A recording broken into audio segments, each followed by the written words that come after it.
mean, I'm sure your parents were just trying to help you out, and because going through the problems of adolescence.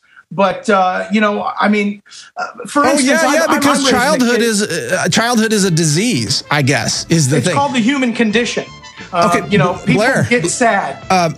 Blair, we're out of time, but I want to thank you for joining us. It's been an inspiration to hear you telling the truth. You're awesome, and please keep us posted about the outcome with the Department of Justice.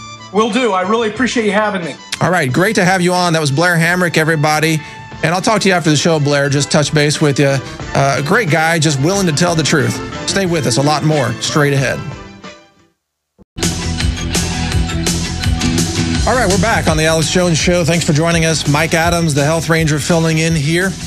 And by the way, I heard an ad on GCN during the previous segment. I just want to give a shout out to the stuff that I know works. That was an ad from Ty Bollinger with Carnivora. That's the real deal. A lot of the products actually that get promoted on InfoWars are things that I've done research on previously, sometimes years ago. For example, the Madi Phylan. I interviewed the founder of that company years ago and talked about it and really researched it. It's the real deal too. The brown seaweed extract and the Carnivora, these are powerful. They can't even tell you in the ad everything it does because of FDA regulations, but really good stuff. So here's what we're going to do for this segment, for the rest of the show. I'm going to take a lot of your calls, and at this point, it's a free-for-all. You can talk about the issues from the first hour, the gun confiscation. You can talk about healthcare and medicine, anything you want. You can ask me a question, and then I'm going to intersperse that with some additional breaking news. But just very quickly, lemonadefreedom.com is something you need to check out. That's coming up August 18th, a protest about being able to sell lemonade in a lemonade stand without being harassed by local police. I've also got news about BPA, but not what you think. It turns out that all these BPA-free bottles now, many of them are using something worse, BPS.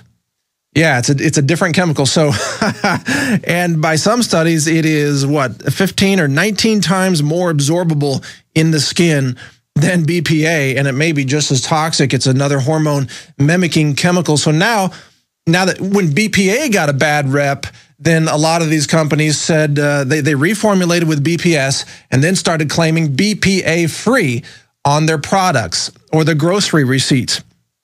And that's another big source, by the way. If you go to the grocery store or anywhere that you get one of those receipts that's kind of slick, that is loaded with toxic BPA or BPS. So if you handle those receipts, wash your hands before eating anything. Do not touch food after touching those receipts. Or you might become,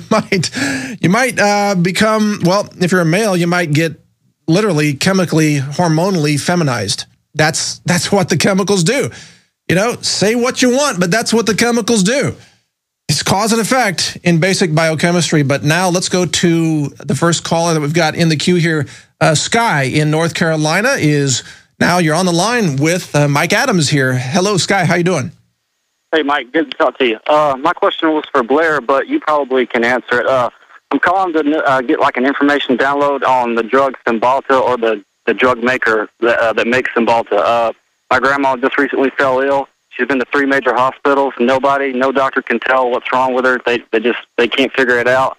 And I'm looking at her medical records, and I'm seeing where they prescribed Cymbalta to her for no real reason. And then right then when she started taking that drug, she just went into a zombie coma state. Well, so I was wondering if you knew anything about that. I'm not going to comment specifically on a brand name drug like that, but you can do your own research, and that's what I encourage you to do. Search for Cymbalta side effects or Cymbalta clinical trials. You sound like a very well-informed, intelligent guy. You'll be able to do some research and find out. And then, hey, ask for the package insert from the physician and read the side effects right in the package insert. Most physicians haven't even read that insert, so that'll give you a wealth of information. You might be able to find that insert states the side effect that your mother experiencing or your grandmother? Talking about on the show, we can't really trust those inserts, or we can't trust what I can look up and find because the studies and the tests were all BS, basically.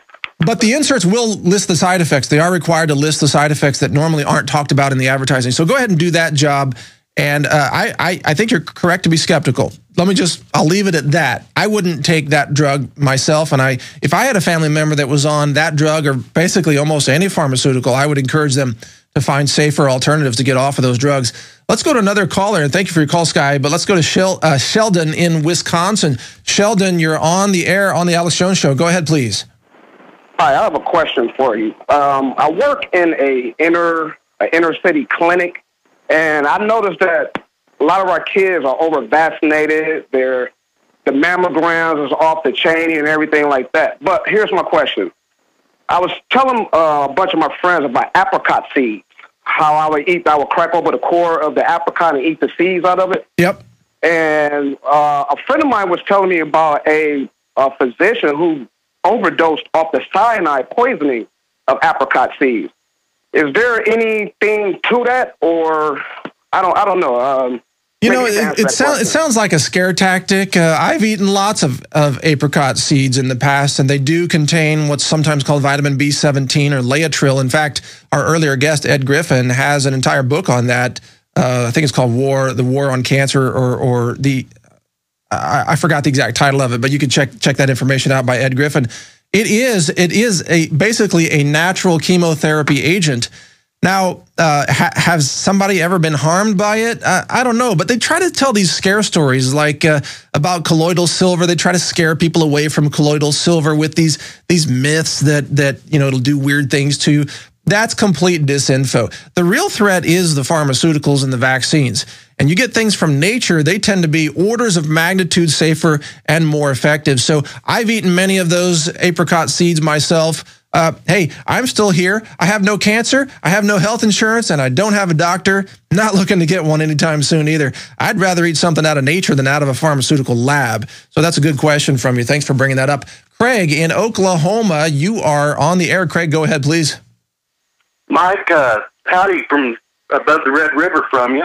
Wanted to comment on, I'm a recently disabled peer support specialist for the Department of Mental Health and Substance Abuse Services in Oklahoma. Yes. So I'm no longer employed there, and I'm so glad to get hold of you because with Big Pharma coming under the microscope like they are, I'm kind of tying in something as far as a conspiracy. Mike, in 1963, the State Memorial Hospital in Oklahoma had over 2,000 beds. Today, there are only little over 100 beds at the State Mental Hospital. Now, let me tell you something that's wrong with this picture.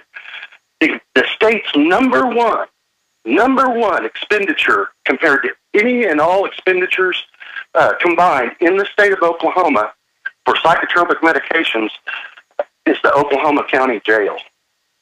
And I've written Senator Coburn, I've written Senator Sparks. Coburn's a U.S. Senator Sparks, and I always get this really good feedback from them, but nobody seems to want to, to get this information published. You're saying, wait, what's the thrust of it? You're saying that the top two expenditures are jails and mind-altering drugs? Is that the thrust of your call? No, pharma, psychotropic medications. Yeah, pharma.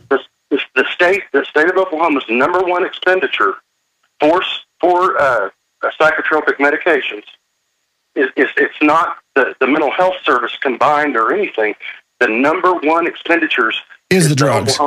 Oklahoma and Tulsa County jails. No, well, okay, you know, I think you're right on, but the point is, these states are going broke under the corrupt, the collapsing society that they're building, which is going to be prison run. You know, everybody's going to be thrown in prison, and if you don't go along with the system, you got to be on your psychotropic drugs. You're going to be considered mentally unhealthy or mentally impaired if you oppose authority. That's another thing. In fact, the DSM, for the psychiatry industry, has a disorder called oppositional defiance disorder, or ODD. That means if you are against authority in any way, for example, the government says you gotta start recycling your plastic bottles, and you say, no, I don't. Then you get diagnosed with an oppositional defiance disorder, put on psychiatric drugs, and perhaps thrown in one of these jails. Thank you for your call, by the way. It's a good point on what the priorities are in society now, why we've got to change that and get back to liberty, to freedom, to health, to raising healthy children and keeping them informed. I'm going to go to another call in just a second, but first let me read you a news story. The FDA has been caught spying on emails of its own scientists in a huge surveillance operation. That's up now on the web. Infowars.com, naturalnews.com is carrying that story. Also, check this out. The USDA has published a graph that is the adoption of genetically engineered crops in the U.S. Let me give you some light here in the studio in case you want to get a shot of that.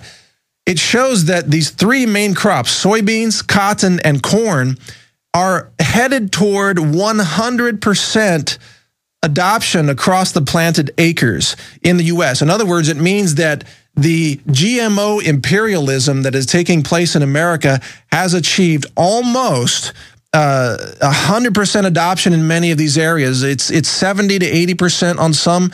Some are herbicide tolerant crops. Others are insect resistant crops. They're all genetically modified. Now we're showing the graph on screen for you right there. This is right out of the USDA. And you see all these lines going straight up into the 100% or approaching 100% range.